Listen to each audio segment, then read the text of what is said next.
Hello, everyone, and welcome to Inclusive Collective, where we share stories and learnings of inclusive people, organizations, and innovation. I'm your co-host, Rob Hadley, people and culture strategist specializing in DE&I and people analytics. I'm here with my friend, my PIC,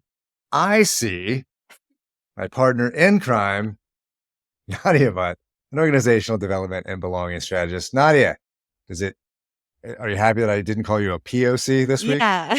Yeah, because originally when you said POC, I was like, "Wait, I don't think you wanna just, identify me as a person of color," and then I was like, "Maybe he means point of contact." Yeah. Um, I give talks all the time about you can't over aggregate people, right? yes. And I Yeah. really just lumped you in with every POC, Yeah, right? totally. You But the know, pick, I don't know how I feel about the pick. um, yeah, I know. Okay, well, yeah, maybe We that's are not partners a in good crime, thing. that's for sure. Absolutely. Hey, I do have a question for you. Okay, sure. All right, so you sent me an article. We're not going to talk about it today, but how Nike was asking folks to come back to the office. I think like 4 days a week, like from 3 to 4. Yeah. And I wanted to ask you, so you prefer not going to the office, right? So, for the most part, yes, but I like the social aspect of seeing people, like You the like whole people. You operation. like people. So occasionally I think I would probably like a 1 day every 2 weeks. Is that an option? I don't think I don't think any CEOs are pushing for the one day every. And when I So mean 1 day, I mean like going by like 10 and like leave by like 2 or 3. You know what I'm saying? yeah, yeah. Well, I was going to ask you. So that was my question: was what would it? How much monetarily would you need to go 5 days a week with no option, like to just be your 5 days for next 5 years? Like how much on Like like a go to the office. salary? Yeah, yeah, or like an increase over, like, let's say like a 3 day a week in the office. I don't What know. would I it take? can't. What would it take? 50% more? Yeah. More maybe I mean we're talking like not just like income, salary, we're talking I would need an increase in, like, benefits. I You're would completely need stumped. Yeah, you're like, I yeah, have I'm no like, idea "Well, what it would that's a take. lot to ask when you because I was working from home prior to the pandemic, Yeah, yeah, and so I've been working from home for, like, now almost 10 years. yeah, yeah. Why would you would have to pay like, no. So it's a Nope. yeah, so it's a non-scientific study. I think the number's probably something like 50%, right? Like you'd need Yeah. to be at least a full 50% over to go from 3 to 5 to be like, hey, you're gonna come to the office every day. So Well, what's I, I yours? think that's I think that's what I would get from most people. But I think it's at least 50, 75, 100%, right? Like Yeah. it's so that's just my unofficial survey. Uh Okay. little gift from me to the CEO of Nike Okay. about what people are how they're feeling and experiencing that change. So Sure. yeah, Well, we welcome the CEO from Nike to join us on Inclusive Collective to talk about they'll be there what next week, yeah, right? Oh why no, not? I made that up. Well, Rob, thanks for that question. So this week on Inclusive Collective, we will be talking to Kyle Samuels, founder and CEO of Creative Talent Endeavors, about talent acquisition trends and the state of diversity, equity, inclusion. We'll also discuss trends in caregiving in the US and Central America benefiting from a US China trade war. And later, I'll rant about Scholastic Books' decision to segregate books for schools, and Rob gets his tote bag out to hype PBS. But first, let's get to the deets. Rob, what do you got for us this week? All right, two stories, Nadia, that I was highlighting, two with similar themes. First, Mhm. in the Wall Street Journal, a story on how men are taking on more responsibilities for caring for aging parents at a greater rate, according to the article in 2020. So the data takes a little time to come in, but 19 million men were primary caregivers for an aging parent, up from 16 million in 2015. So we can assume that's steadily going up as well. About Mhm. 47% of 18 to 34-year-olds who care for someone with dementia are men. These are millennials who are often trying to establish themselves both professionally and personally. And at the same time, there was a Bloomberg article that more than half of the US workforce has caregiving responsibilities outside of work. And increasingly, that means taking care of an elder, with 37 million Americans spending an average of 4 hours a day caring for an elder. And, if you take care of someone older and younger, then you're more likely to suffer from higher levels of emotional and financial strain. So, a Mhm. couple of things all coming together this week on caregiving. What did you take away from those stories? Yeah, what I took away, because I did a little bit, I went down like a I went down like a rabbit hole with this one. So clearly there's a growing number of working caregivers, like you had mentioned. Hmm. From what I understand, the research indicates that caregiving responsibilities disproportionately fell upon women and people of color. And now, as you're indicating, men, is which great. Let's make sure that all of these folks have all of the accommodations or kind of practices to help really advocate for what they may need. Hmm. And I do think that this group has unique needs, right? Um, because they aren't the type of group to really advocate, like self advocate, I think, for themselves.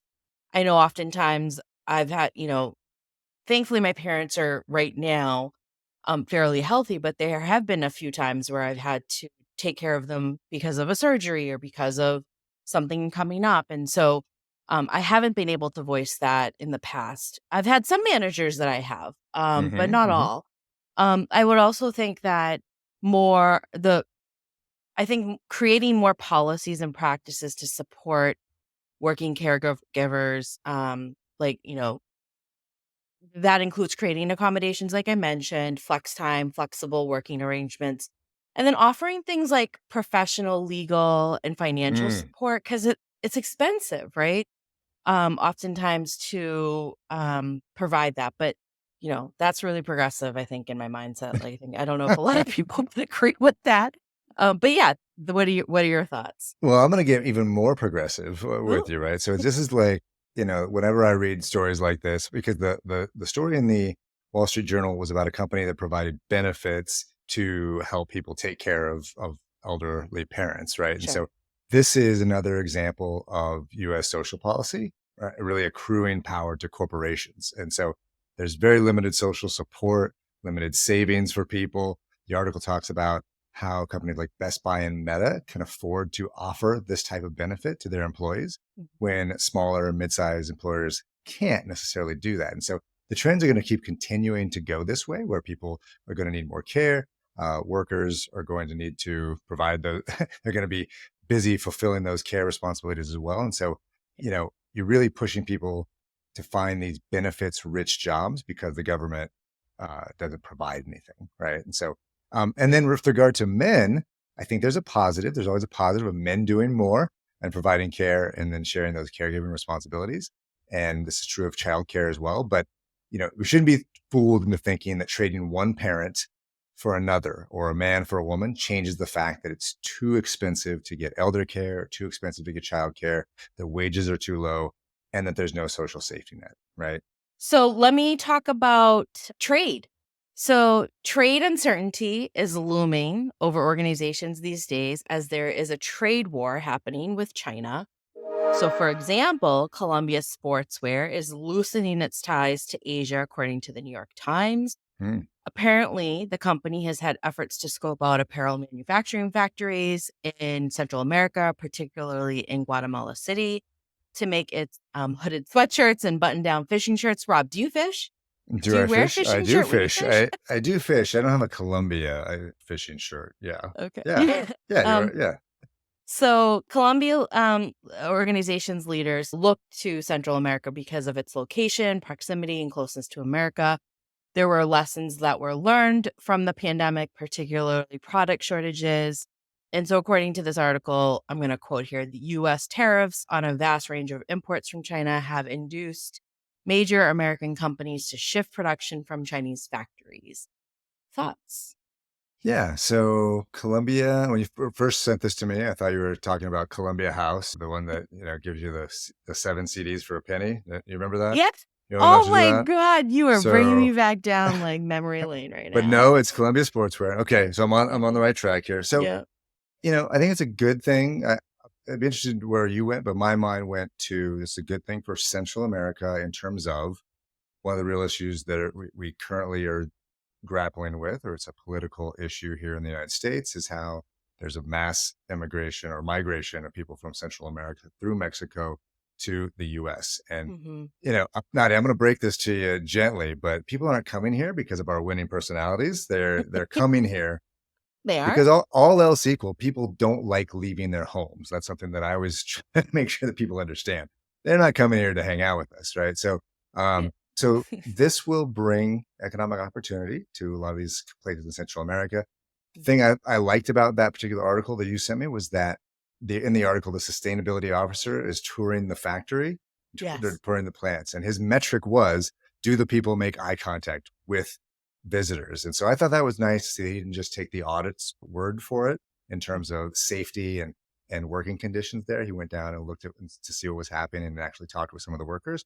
At the same time, that was a sobering thought that it reminds you that even though this could be a positive thing for Guatemala, is what's featured in that article, there are probably some pretty grim conditions, and so for Right. the workers there. So, what were you thinking about when you Yeah, I mean, liked this another thing article? to note, just with what you had mentioned, so like another thing to note is much of Asia's cotton is harvested in a region in Western China where the ethnic minority, the Uyghurs, suffer systemic oppression, and that has prompted accusations of genocide from the US. And Congress has banned products made with forced labor in China, and that intensified the legal and reputational risks for apparel companies. So Columbia is not the only organization. There are several others that are kind of looking at different places to have factories.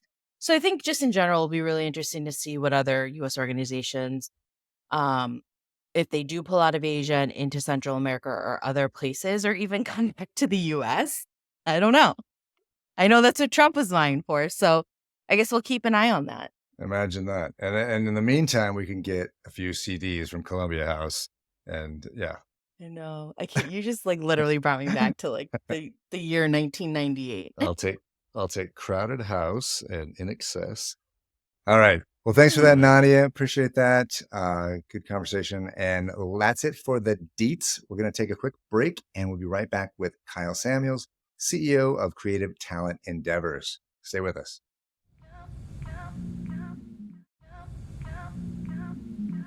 Welcome back to Inclusive Collective. Our guest today is Kyle Samuels, founder and CEO of Creative Talent Endeavors. Kyle is an iconoclast in the world of executive search and HR consulting. With over 2 decades in HR and talent acquisition, Kyle's passion for shaking up the status quo has consistently redefined industry standards. After previously working in pivotal roles at global organizations like Yum Brands and GE Aviation, Kyle has charted a transformative path, embracing progressive hiring strategies that consider neurodiversity and champion authentic self-representation. Kyle believes in disrupting conventions, evidenced by CTE's forward-thinking approach that values unique perspectives in the talent landscape. Beyond his corporate achievements, Kyle is a true people person with a genuine dedication to inclusive representation. Kyle has an MBA from Purdue University and a BA from Ohio University. Kyle Samuels, welcome to Inclusive Collective. Thanks for joining us. Thanks for having me, Rob. It's so great to have you here. I want to start learning by learning a little bit more about you and for our audience. So you're the founder and CEO of CTE. Was it a foregone conclusion that you would leave the corporate world to start a company? So, what about who you are, your identity, led you to start the company? I'm an only child. Okay. I'm an introvert. Okay. I think I see the world a little bit differently than a lot of people, right? Like some people might call it off the wall. Later on, I understood that the word is actually neurodivergent. And so I realized that in corporate America, I was never going to be able to reach the levels of impact and influence that I wanted to do being my authentic self, Sure. at least, in most of those companies, right?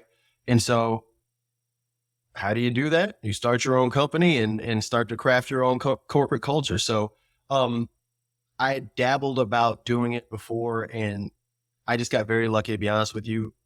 I had a coach or chief people officer who was my mentor at Taco Bell. I told him this is what I wanted to do. Instead of him being like, you're fired, get out of here because you don't want to say you want to run the company one day. We talked about this for months, and eventually he said, we'd love to be your first client. And so I said, hey, if I can't be successful recruiting a company that I'm never going to have to explain what they do. I knew everyone from the CEO on down, and I worked there. then that's probably the best indication that I should not be running an executive search company, because I've been given every advantage possible. And as you can see, 6+ years later, still in the game. So it worked out. And what about those pieces of your identity manifest themselves in the way that you lead CTE? Yeah, it's so important to me that people feel like they can express who they are. Sure. Right? And when I'm saying that, I'm not talking about all the political stuff and that. I'm not talking about that. I'm saying, like, if there are people who work better at different hours, and as long as the client is getting the service that they need and they can still, build a community with the coworkers, totally okay with it. Right. Mm-hmm. I love diversity in all ways. I don't just mean the what people think, the knee-jerk thing. I love that we have people in their 20s, 30s, 40s, and 50s at our company. HBCUs represented, Ivy League represented, all different types of diversity there. Our people are scattered across the country. So it's different lifestyles, different things. Yep. But to me, those aren't debits, those are advantages, right? Because working in corporate America, no offense to you, Rob, but it's still mostly like white dudes running stuff, right? And that's okay. Like, we grew up in America. We understand how that goes. So we know what you guys like, but you don't necessarily know what we like. And there's an advantage, because guess what? I don't know what 25-year-old women care about in terms of toothpaste. Like, if I work at like Procter & Gamble. So maybe it's good to have people who do. Yeah. Or if you're running another company, I think one of the issues with diversity is that people, first off, they get knee-jerk, and second off, companies don't measure it. And if you don't measure it, to me, it shows it doesn't matter. It's very performative, right? So Right. you go to these company websites. In 2022, we visited 20 HBCUs and hired 10 more women directors and 5 more blah, blah, blah. Right. But it's a period, right? And so they expect you as the dear reader to be like, oh, well, obviously that somehow made the company better. But if you're not full in on DEI and you're not racist, you're just skeptical, Mm-hmm. you're like, oh, this is performative, right? Because think about it. I'll just pick McDonald's. No disrespect and not targeting them. It's just a big old company. Yeah. I could guarantee you McDonald's will put, and then we did the McFlurry this year, and we re-released our McRib, and we sold this. We opened X amount of stores, and here's how they're doing. Could you imagine a company launching a product like Apple saying, we launched the new iPhone 4, period? What were the sales? Don't worry about that. No, don't worry. We launched it. It's good, right? But companies don't want to do the hard work, which is the behind the scenes diversity stuff. So they kind of like spend all the millions for the front facing. It doesn't really do anything, right? Sure. So I think that's one of the issues as well. For sure. Yeah. Yeah. And so, and you caught on to the fact that I'm a white dude. So I appreciate that. I thought you were going to say, no offense for my history in corporate America. So, and you went to different. Hey, we're both GE gang, man. We're the same tribe. Don't worry about it. Absolutely. So, and so you started to jump into some of the issues, the reason that I really wanted to have you here. So I've gotten to know some folks at your company. You have this really unique perspective on a talent acquisition very broadly, but then you also recruit for DE&I roles. You do DE&I advisory work. So let's start with talent acquisition broadly. So can you give me one or two things that are happening out there in the job market this year, or that have either surprised you or you think others would be surprised to learn? Yes. And so caveat, we work at director and above level. So these are, For sure. you know, more senior, more lucrative roles, right? Yep. So when I say this, one of the things that's been amazing to see is people saying, you know what? I've never actually picked a role based on what I wanted. Instead, I took what was available. Because think about it, college, you go maybe to the job fair, whatever company's there, you try to get as many offers as you can, pick the best one, right? Yep. And when you're working at a company, a recruiter like myself calls you and says, hey, I know you're at GE, but what about Honeywell or whatever, right? It's a binary choice. I'm either going to stay here or go to this other opportunity that was presented to me, right? Mm-hmm. What we've seen this year, and again, directly above, so people who are in a blessed position where they have the funds to be able to do this, is people, either they've been laid off. I know people who they've been at a startup that's been acquired and they left. People who just said, you know what, this is depleting my energy, not bringing it, so I'm going to leave and figure out what I want to do. But people are saying, let me figure out what I want, what I get the juice from, the culture, the type of company, the mission, and then pursue that versus, okay, I want a new job opportunity. Let me select from whatever is available now and I'll take the best that I can get. People are being so much more, what's what I'm looking for, targeted and surgical about that, right? And again, I say that, I keep emphasizing direct and above just because not everyone has the ability to be like, oh, let's spend the summer figuring out what I want to do. Not everyone can do that, right? But that has been very surprising to the point where when I talk to prospective candidates, I talk to a gentleman, he's a VP, big Fortune 500 company. He's got a great MBA, all this stuff. And it's funny what people hear. He's been at the same company for almost 20 years. So, sometimes, he hasn't interviewed in 20 years. And so he sees the newspaper, he's like, man, I think he's like, so I should probably start, applying for director level jobs. So it enhances my ability to get hired. And I was like, no, because as a recruiter, I'm going to say one or two things. Number one, you've decided that you're lazy and you don't want to do that work. And most of my clients want people who have potential to grow to the director, right? Or sorry, grow to the VP, right? Yeah. Or you're just, hey, we all have mortgages and bills. You're going to take this job to get some amount of income while you look for the VP level role that you really need. Right. Or maybe you got found out and you realize that you probably won't get another VP level job. So you're going down. That still looks like tainted goods, right? So I was like, the clients, and this is true, none of our clients have said, oh, wait, it's a great time, rubbing their hands together like, oh, we can get some great deals. And no, people still want amazing candidates and they're willing to pay for it. But the big change has been from the overhiring that happened in the last couple of years. Yeah. Is before it was like, when business is good, everyone's good, right? Like, yeah, Rob's a great salesperson. Look at all the revenue he's bringing in. But then the economy gets tighter and you start to realize, oh, Rob was just the person who answered the phone or the email that came in.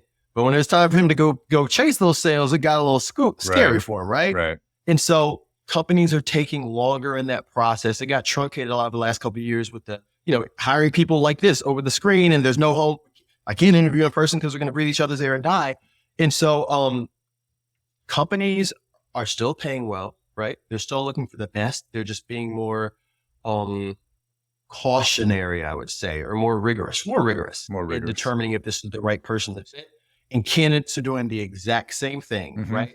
And one of the things, ironically, is, the work from home thing has been huge, but there are also certain candidates I've spoken to that they realize I took this job in like 2020, 2021. It was great because I could work from home, but I realized like, I like being in the office. I'm that kind of person. I'm social. I need that. And so I want to work there. And even if they're not social, what they realize is that, yes, it may sound cool that, the company is based in Denver and you can be in Albuquerque and work there, but let's be honest, we're relationship driven. If Kyle and Rob have the same job, same level of performance, and there's a promo and the CEO is only seeing Kyle once every year and Rob's in the office every day. Yeah. Right. And so people are saying, oh, wow, for my career progression, I want to at least have some connectivity because I don't want to be left out when they're doing like, the team kickball game or whatever. And so I'm interested, I was going to ask you about remote work. So it seems like, at least from the outside, and I'm interested in your perspective, that companies are not necessarily taking the hint that most people don't want to be. So, people want some level of connectivity, but they don't want to be there 3 or 4 or certainly 5 days a week going to an office the way I used to do all the time. And so that's, and leadership tends to be mostly people from the dominant group, which tends to be white dudes, as we called out. So what are you telling clients in terms of them establishing roles, and what types of things are people, what are you advising clients to do in that regard? I tell them to be true to their culture. If you're an organization, because we're past the pandemic, if you're an organization that is very much an in-office kind of collegial, relationship-driven culture, own it. You are going to lose out on candidates, but you're going to lose out on candidates that you didn't want because they're going to be like, it's a great company, all these reasons. They're going to convince themselves, but then it's like, oh man, I miss being able to go to my kid's soccer game at 2:00 and it not be a big deal or whatever, right? Right. So you want to repel those that aren't going to work out and attract your tribe, right? Yep. So that is my thing. You cannot be all things to all people. Just own it. One of the biggest ironies of this is that Zoom, the company that helped us literally, I think Zoom won the Kleenex and chapstick thing of being like the Google, like the thing you use, like it's a Zoom where like we're doing a Zoom now, it's not a Zoom. Right. And even they saying, hey, that's cool. Yep. Come on back, guys. We want you back in the office. We're better together. But that's okay. They owned it. And as long as you are giving people a reason to come back in the office, right? We've all heard their stories, apocryphal and real, of the person who's like, I came into the office to do a Zoom with everybody who's working from home, and I'm the only one here. Yeah. So I think own it, what's related to your culture, make sure that you show that there is a value to it, and you'll have no problems. But if people can't understand why they need to be there, then that's when I think you run into problems. Right. That makes sense. I want to shift gears and more toward DEI in particular. And so what are you seeing in terms of energy from companies around hiring folks from non-dominant group? I hate to say diverse talent, right? Like, so people from non-dominant groups, where are companies right now? I mean, obviously, it's a spectrum, right? But I would say, in general, in case you didn't know, I would say there's DEI fatigue. Mm-hmm. It's like, hey, we put up the black squares on Instagram. Yep. We mourn George Floyd. The worms have him. He's fertilizing now. The economy's crazy. If you get someone who's diverse, cool. But all that, like, you see the elimination of DEI roles and all that good stuff happening. But here's the thing. It again goes back to the value proposition. Mm-hmm. I'm going to give you something, Rob. Do you know who Donald Sterling is? Yes. He used to own the LA Clippers. Yes. Do you remember what happened with him being racist and all that? Absolutely. Perfect example. So, racist guy, he talks bad stuff about black people, right? Right. But who were the majority of his employees on that court? They were black. Right. So my point is this. If you can improve the ROI in hiring someone diverse, people were listening, trying to make money. He could have had 12 white boys running that court, but no disrespect, there's not a lot of people who want to see it. I'm going to be honest with you, right? So for his business perspective, it may be like, hey, I don't want to like dinner with y'all and do all that, but you can go out there and bounce that ball because your guys are going to be the best performers. So I think that most companies, if you can tell them a reason why it matters, Right. it's business. So if a company says, and we hired a CMO who was a Latina, and it's great for us because look at diversity. It's like, I mean, okay. But if you then say, we hired a Latina CMO, and in the 8 months that she's been here, she has been able to expand our Latin American market by 45%, Right. resulting in X amount of revenues because she knew the culture and had let's go, right? Right. But people don't do that. They want you just to get excited of, we hired a woman, we hired a black person. And unless there's a value to it, it has the unintended consequence of tokenizing that person, right? Mm-hmm. Because, okay, what do you bring to the table, right? So I think that, again, going back to that, measuring it, if you can measure it and show the value, you're not going to have these issues. Right. But if you can't, it comes across as performative. The hires sometimes feel tokenized. There are employees in the organization who are irritated that they had to wait 6 months to fill their role because you guys said they needed a person of color or a woman, when they're like, Rob, it's a manager of accounting. Like, no offense, but like, what does a woman or a Hispanic or a black person bring to this? If you can tell me, that's cool. But like, gap is gap, bro. Yeah. That's the problem. Yeah. That's the problem. So then you get this disconnect, and people like to do the food flags and fun with the ERGs. And it's like, hey guys, we're going to celebrate Diwali and some delicious naan and tandoori. Okay, cool. But if I am a non-believer of the organization, I say, oh, you spent $500,000 for gay employees to hang out, $500,000 for black employees. What about straight heterosexual white old me? When do I get my fun? But if you say through our ERGs, we're able to, and again, I shouldn't even say that doing what I do, but we're able to work with our TA and our HR person to have people bring employees. It's something I've actually done in one of my prior companies. Remember when you were a kid and it was like, hey, come to this party, bring a can of food? Yep. Yep. Bring someone diverse who you think could be a fit in our organization. Doesn't matter what function they are. Mm-hmm. You don't have to know if they're a director of FP&A, how good they are at accounting. But if you think they could be a fit here, that's great. They'll get to know us a little bit. And so when we have a role, we can reach out directly to that person. They've met us a little bit. Yeah. We don't have to pay a search fee. We don't have to use internal resources in recruiting, and you've added value. So guess what? We hired this director of FP&A. We spent $500,000 for black people to hang out together. Okay, cool. But we were able to mitigate $600,000 in search fees because we got 3 VPs and above from this program, right?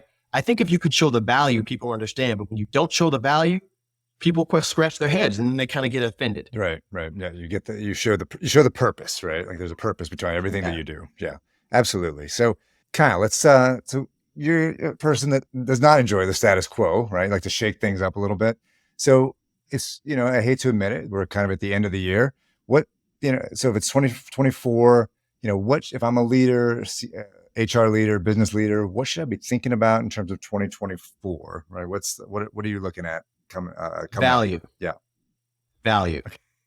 Value. Seriously. In these uncertain times, companies are still going to spend money, and like it's the same companies that are laying people off are also hiring people, right? Just in different roles. And they don't, talk about that as much because it seems weird, but value. The dollar is, we live in the free money, the cheap money era. That's over. companies are tightening their belts, even those that have assets. And so you start to need to think about, what am I doing? And instead of like, laying people off to save money, right? Imagine you could evaluate the money you're spending on something like executive search and say, wow, is there some waste I could get out of this process that would allow me to, maintain a head count or even hire a new head, right? And so executive search has not had an innovation since it existed the last 100 years, right? Mm-hmm. It's some percentage. It could be 20, it could be 35, could be 40, but that's the way the companies do it. They give you a percentage of an unknowable final number, by the way, because it's based on a prospective salary. You're never going to know what that salary is. And here's the part. There's no data behind it. Rob, do you know why companies charge a percentage in executive search? No. Because it's lucrative. Seriously, if you specialize in something, you're getting 30% of an executive salary. And it's a business where if we have two candidates who are qualified for your role, one is at the very top of your range, the other one's in the middle, who do you think you're going to get shown? Yeah. Because it makes more money, right? So the other thing is, if we're negotiating a salary and you're the candidate and you say, I love the company, Kyle, if you can give me $100K more, I'm there. But, I told you I was willing to take a pay cut, but not that much, et cetera. I go say, hey, client, give them $100K, they're yours. They say, we got you, let's go. I'm like, cool. We charge currently 30%. Yeah. I just made $30,000 for a game of telephone. And Rob, I will tell you this, in life, in most cases, the more money you pay someone, the more likely they are to do what you want. So did the search firm earn that? They give you the highest price candidate they could find so they could get their fee. And now for a game of telephone, they just gave you the opportunity to spend another $100K on their salary plus the 30% kickback or 33% kickback you have to give to them. Yep. Mm-mm. So what we did is, for the first time in the world, we built an AI-powered, data-driven algorithm. Okay. It's called Guarantee. And what it does is it takes the actual aspects that make a search and add to the value. So for example, like anything else, if you have a search that is paying in the 90th percentile, and it can be nationally remote, because we're talking about like, that's the easiest way to get someone is like, hey, you don't have to move at all, right? To take that away. It's for a company that is respected. It's in an area, if you do have to live there, that is like well populated or a popular place to live. Mm-hmm. And the role you're looking for is easily identifiable and readily available. So I'll give you a quick example. Mm-hmm. If right now a company is hiring a VP of talent acquisition and a VP of AI prompting, one of those roles, the VP of talent acquisition, is readily identifiable. The title has existed for decades.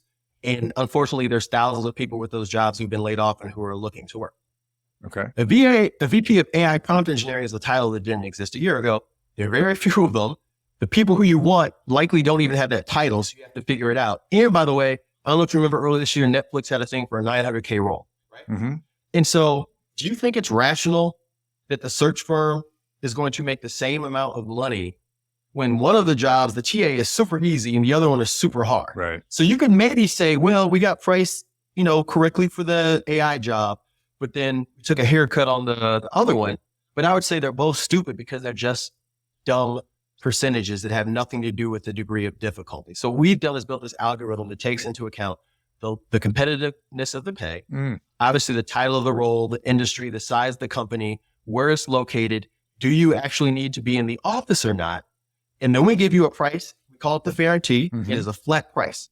It may be less expensive. Wow. Sometimes it may be more expensive, because in reality, if you're paying someone not a lot of money to do financial services in Juneau, Alaska, where if this doesn't work out, there are no other jobs there, we might be like, the number might come up to 47%, but we're being transparent. But here's the thing. Yeah. Number one, that price is the Guarantee. It's locked in for 5 days. So shop around. We encourage you to ask questions, ask Korn Ferry why they're charging a percentage, and let's see what they say. And then the other thing is this: regardless of what you pay that person, our fee doesn't change.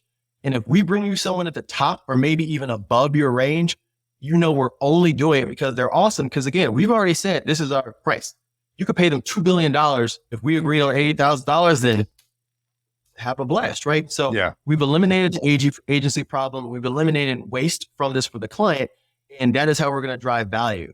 That is amazing. And so I think that is something that should be on par for a lot of companies to consider. It launches on this Halloween. We're very excited about it. Excellent. So just as this episode debuts as well. So how do folks get in touch with you for Guarantee? Absolutely. So you can find me on LinkedIn, linkedin.com/Kyle Samuels. Okay. You can go to our website, which is hirecte.com. And those are the two best ways to find me. Okay. Awesome. Kyle, What do you, as we check out here today? Appreciate all the great thoughts and insights. So, what are you reading, watching, listening to? What would you recommend to our audience? Mm, what did I just read? I just read something that I loved. Um, oh, okay. We reread this. It's not new, but I think it's important, especially for if you have a group where you're trying to make sure you're building, being more efficient, more natural. Radical candor. Okay. Radical candor. Thumbs up it up. You seem like a person who has no issue with radical candor. Thanks so much for being with us, Kyle. It's great to see you, and really appreciate you being with us. And come back and see us sometime on Inclusive Collective. I'd love to, Rob. I'd love to. All right, let's take a short break, and we'll be right back with more Inclusive Collective.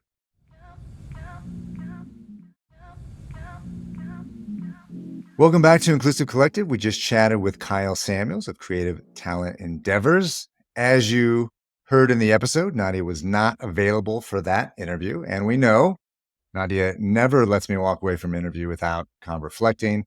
Although, as I say that, you can't just reflect if it's just me. So we'll do an old-fashioned reflection. So the one thing that as the interview is still somewhat fresh in my mind, it was Kyle talking about the Diwali Food Day and things like that. And, even as he was talking about that, I was thinking about even in the DE&I advisory space or consultants, we sometimes question the effectiveness of some of the programs and things like that that are derided as a little bit more performative. So I really like the way Kyle talked about that you can still have those things, but make sure that there's a purpose behind it and it's tied to some sort of creation of business value. And the way that he laid it out was they were actually using it as a way to develop relationships with folks before the organization needed to recruit talent that was from a non-dominant group. So really love that.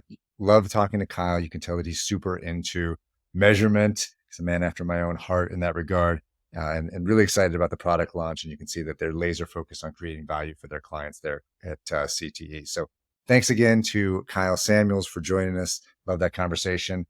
And now that we're through our reflection period, we're going to go ahead and bring Nadia back here. So welcome back, Nadia, for Rants and Raves. All right, Nadia is back. Nadia. Hi, Rob. Let's do this. What a great conversation you had with Kyle. Absolutely. Well, welcome back. Can let's get us set up with some you're going to rant this week, right? Yes, Rob. I'm here to rant today about Scholastic, the children's book publisher, which had begun separating some books about race, gender, and sexuality at school book fairs this last week. And it's been, it was halting the new practice after pointed criticism from some authors, educators, and parents. But it's designated 64 titles as optional for the fairs in response to dozens of recent laws in states restricting what content students could be exposed to. Some of those books include the biographies of Justice Ketanji Brown Jackson of the Supreme Court and the late Congressman and activist John Lewis. It's just a travesty. That's all. Yeah, and I think they eventually ended up reversing that, but just unbelievable. Did they reverse it? I don't think I knew that. So thanks for the update on that. Yeah, they but did. Still, terrible. They did reverse it, but you just shake your head, right? And we have a lot of sympathy. Do we? I don't know. I'll have to think about that. But for some of these companies, and sometimes it's hard to make some of these calls. This is just an awful decision. And I think that's an appropriate rant. So thanks for that. And then I'm going to say something nice about, I think you mentioned, I got my PBS tote bag. Actually, I don't think PBS does tote bags. They do the telethons, but they do. The American Masters documentary series on PBS will launch an initiative aimed at expanding their commitment to telling stories about and from the larger disability community. This will start with the new series Renegade, celebrating the life and achievements of Americans with disabilities. And there's also an investment in new talent. There's an incubator that they'll be starting for creatives as well. So I think that's long overdue, and it's a great place to do it. They're on PBS. Very cool. That's a great rave. Thank you for sharing. Well, folks, that's it for Inclusive Collective. Just a reminder that if you're looking for DE&I and workplace culture strategy, consulting, problem solving, or training, you can reach out to me at Nadia at nasconsultants.com and Rob at takanoconsulting.com. Inclusive Collective is a production of Rifelion Media and edited by Ari McKay. We would love to hear from you, so please send us your feedback at inclusivecollective@rifelion.com. You can also find us on LinkedIn, YouTube, Instagram, Facebook, and TikTok. Please be sure to follow us on LinkedIn so you can subscribe to our Inclusive Collective monthly newsletter. We'll probably restart that in a few months. But if you do like what you heard, please subscribe and rate us wherever you get your podcast. Thank you again to our guest, Kyle Samuels, this week. We'll be back next week. Be well.